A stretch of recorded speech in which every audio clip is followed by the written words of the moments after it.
Australia's domestic spy chief has warned there is a realistic possibility a foreign government will try to assassinate a dissident on Australian soil, saying at least 3 nations are willing and capable of carrying out such an operation. ASIO boss Mike Burgess delivered a major speech in Sydney last night, and he's repeated his caution that foreign governments are trying to undermine Australia's social cohesion and critical infrastructure while stepping up efforts to steal national secrets.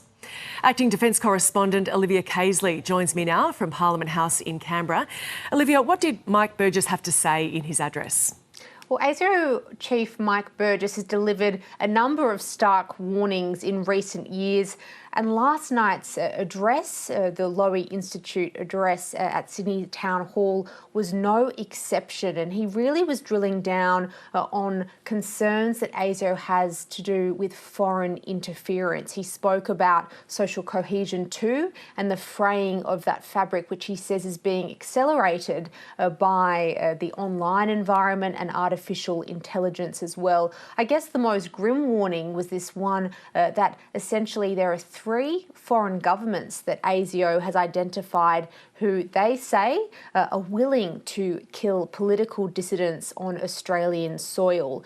We'll remember just a couple of months ago in August that ASIO foiled an Iranian foreign interference plot. They have accused Tehran of being behind at least 2 anti-Semitic incidents on Australian soil, and we have seen around the world other examples of state governments carrying out these kinds of attacks. So, for example, in 2023, Canada accused the Indian government of an assassination on Canadian soil against a Sikh man, for example. Ultimately, though, Mr. Burgess says that these countries are on notice. He wouldn't identify specifically who he was talking about, and says that ASIO is working around the clock to try and prevent such an attack happening here in Australia. Given the degrading trajectory of our security environment and the growing willingness of regimes to conduct high-harm operations, ASIO assesses there is a realistic possibility a foreign government will attempt to assassinate a perceived dissident in Australia. This threat is real. We believe there are at least 3 nations willing and capable of conducting lethal targeting here.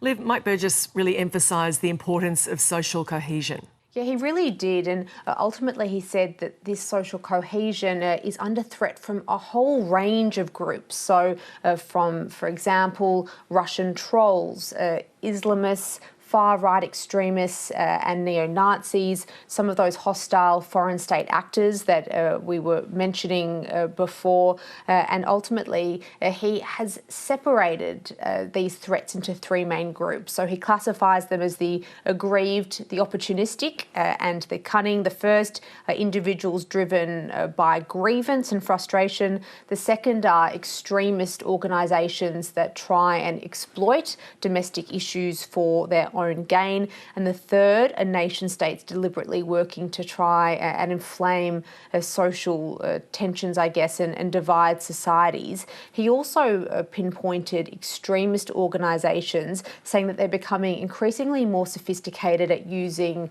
the online environment to try and sow some of this division. The propaganda glorifies violent extremism and advocates attacks on specific targets, presumably to encourage violence, alarm communities, incite sectarianism and destabilise regional governments. He also singled out neo-Nazi groups such as the National Socialist Network, and also some religious groups too, such as Hizb ut-Tahrir, I should say, as examples of groups that are using public events, so for example protests, to try and sow division or cause chaos.